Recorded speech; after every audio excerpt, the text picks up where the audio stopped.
আর তারেক রহমানের যে কার্যকলাপ তাতে ভারতের নজর রয়েছে। তারেকের হাত ধরেই দুই দেশের সুসম্পর্কের আশা।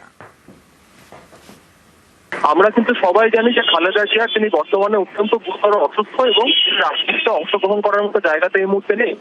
কাজেই এই তারেক রহমান যে ফিরে আসছেন তিনি কিন্তু বিএনপির লিডারশিপটাকে সংহত করতে পারবেন। এবার যদি বলেন যে ভারতের ক্ষেত্রে কি প্রভাব পড়বে, আমরা জানি যে ভারতে কিন্তু শেখ হাসিনা তিনি ভারতে রয়েছেন বা তার দলের লিডারশিপেরও কিন্তু একটা অংশ এখনো পর্যন্ত ভারতে আত্মগোপন করে বা তারা আশ্রয় নিয়ে সেখানে রয়েছেন।